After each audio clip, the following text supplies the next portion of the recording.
I'm actually very lucky that I'm recording today in this room because it's so noisy. You have no idea, but because of this great microphone right here, oh my goodness. All right. So this is the best part because investment is the best thing you can do for yourself. And you know why? Because when you invest in real estate, well, there is that thing called capital gain tax. And you're only paying capital gain tax the moment you decide to sell it back. Well, you might as well keep it for a long period of time, have rentals coming in, pay for whatever you have to pay, keep collecting those money, and do not sell it. So when you do not sell it, you're not going to pay any tax on it. So you're welcome. Let's begin. Hi there, this is Angela, and today we're going to talk about the 7 major issues when it comes to real estate that you will want to know before making any investment, so you can make an educated decision in the near future. As we all know, real estate in the past has been ranked as one of the top investments in America. And is it really safe? And what are the risks involved with the price? So let's find out.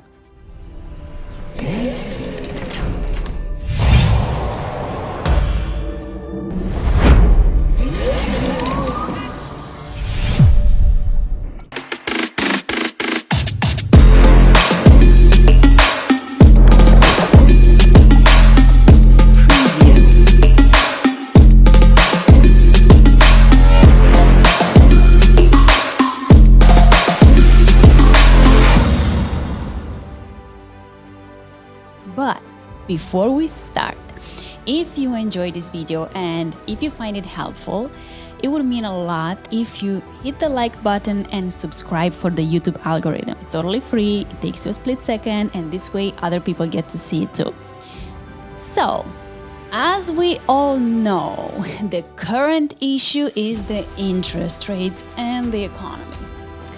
While the interest rates continues to rise in both the residential and the commercial real estate, the markets are affected. My advice will be always consult with a mortgage broker. You have to consult with someone so you can see if this time is the right time for you. Maybe wait, maybe don't wait. The second most important risk is a bad location. Not many agents will tell you this, but everyone will tell you buy in a good location, in a good and a safe neighborhood. What I will tell you is don't buy in a good or bad neighborhood, because you know what? They change. It's never the same. It always changes like anything else. Just because a neighborhood is safe right now, it doesn't mean that it will stay safe in 4 or 5 years from now. And just because a neighborhood is not safe at the moment, it doesn't mean that it will stay unsafe for 3, 4, 5, 6, 10 years from now. We never know. Instead, what I'm recommending you to do is do the reverse engineering. Buy in a neighborhood that you know and you can see the future of. Because you want to be in that neighborhood that is going to be the next big move. But guess what? What happens if you buy in a bad neighborhood? What can happen? What a bad neighborhood offers to you? Well, it's less likely to depreciate since it's already in a bad neighborhood and reduces your risk already. So, can't get any worse than that.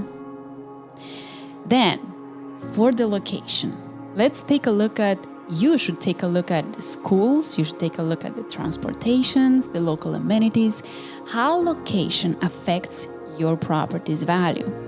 What's more important to you? Is it the location or is it the property itself? Because you have to think something. You can always update a house, but you can't update a location. Unfortunately, that would have been really nice. But let's say you picked a location, and once you have the neighborhood that you want, then you start to choose a different area within that neighborhood, if that makes any sense to you. And always consult with a local realtor. It will save you so much trouble, you have no idea. Next, the next risk you should consider is negative cash flow in investing. If you think of investing, if you think just purchasing for yourself, that's, ain't gonna have any cash flow in there. Cash flow is generated by rental income.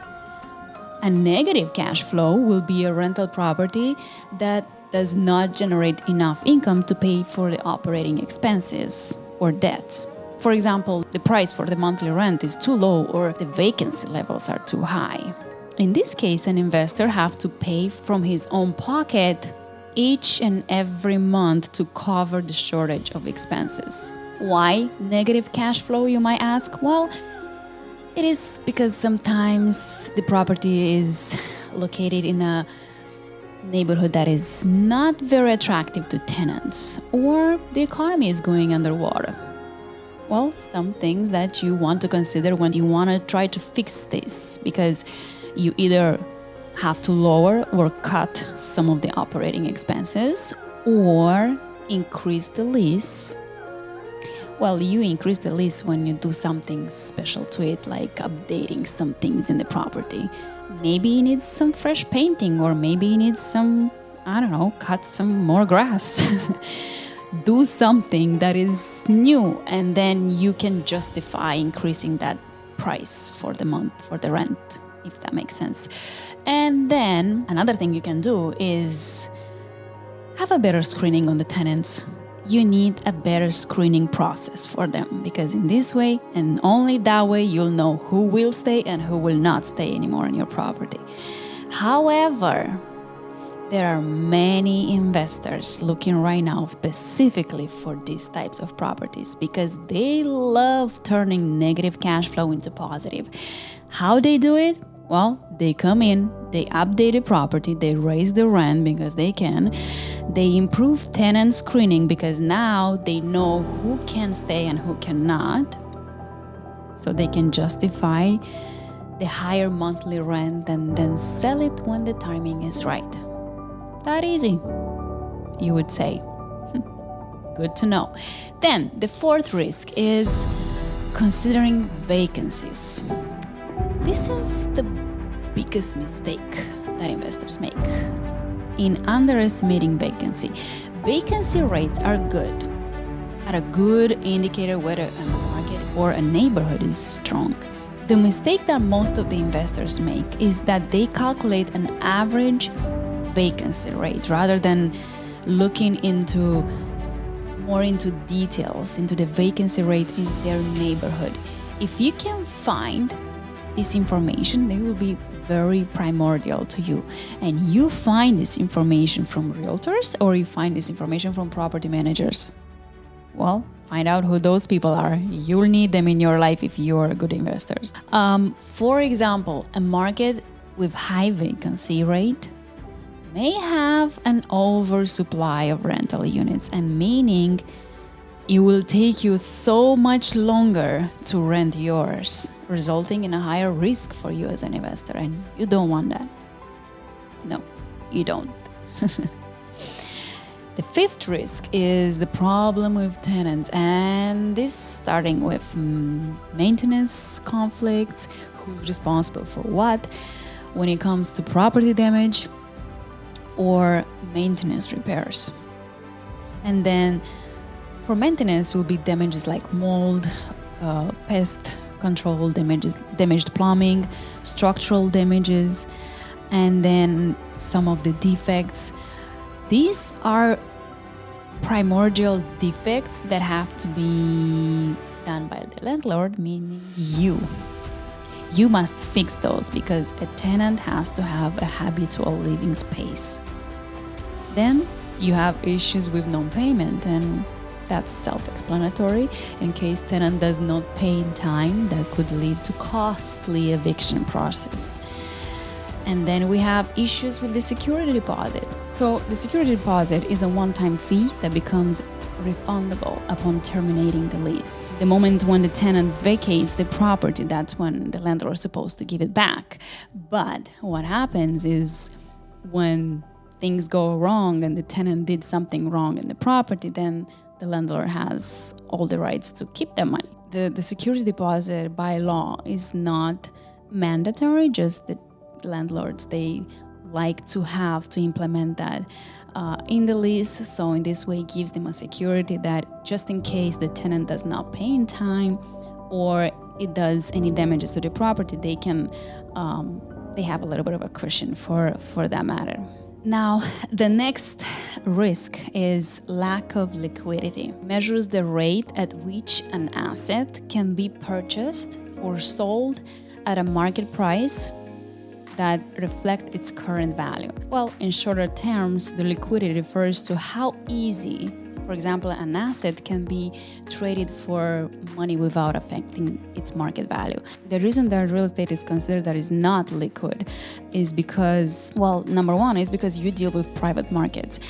Unlike stocks, bonds, or ETFs, where you can publicly see anything about a company and investigate everything before making an investment, where in real estate, there is no transparency, to be honest, and therefore you need to do your own research. You have to be personally in touch with the realtors, the inspector. You have to inspect that property in person. You have to perform all your due diligence that are necessary to make sure that you're buying something that makes sense for you and for your money. The reason number two is that real estate are complicated transactions and incredibly time-consuming. The process of finalizing a transaction involves many parties. You as the buyer, the sellers, the realtors, lenders, title agents, attorneys, inspectors, appraiser, and so on. And on top of that, there is a lot of paperwork to be done. It could take days, it could take weeks, or it could take months until you close on a property and you're finally the homeowner. The number three why is real estate is not liquid is because the liquidity is also determined by the fluctuation of the market, inability to transform the property into cash when needed, because the price can vary considerably. The seventh risk that you should consider is the hidden structural problems. And in here includes bad sewer, or it can be rusted pipes, it can be hidden water damage, it can be maybe rotten wood or termites, some huge cracks in the driveways, sometimes it happens, bad or old ventilators or windows, septic system or AC problems, bad roofing or electrical issues. So there is something you need to know. The law, especially in Florida, requires for the seller to disclose all known material facts about the property. If, for example, they forgot or they refuse to provide this disclosure, a buyer can cancel the contract, can cancel the sale at any time. But I've seen it happening, for example, homeowners who never lived in the property and they don't know what's in the property because they've never been there. In that case, it's a little bit more complicated. The buyer is a lot more limited in getting any damages solved. Let's put it that way. For you to be protected in that manner, that's why you need a good property inspector and a competent realtor for the due diligence. Because if you discover defects after the sale, well, you're pretty much taking the property as is and you're limited for recovering money from the seller. Sometimes the default in discovering these defects is not always the seller's side. It can be the inspector's side or the realtor's side not performing enough due diligence on the property. However, if, for example, the realtor or the inspector is in default for this case, they can only be liable and be in the hook for the cost of the inspection itself as opposed to the cost of the defect. There is times when, for example, the seller can be found liable for the defects. Well, if it was not disclosed and the buyers can prove that the sellers knew about it, or at least they should have known, that's when you can come after the seller and make that happen. The bottom line is that real estate, well, has been considered a great investment and for savvy investors that can benefit from its passive income, from tax advantages, the opportunity to build wealth, and excellent long-term returns. Just as any other investment, real estate can be risky, but that's why you have to align yourself with professionals that know the business and that can help you in the due diligence process, and conduct a market analysis that will benefit you. Keep in mind that there are many ways investing in real estate, and besides owning, financing, and operating actual properties.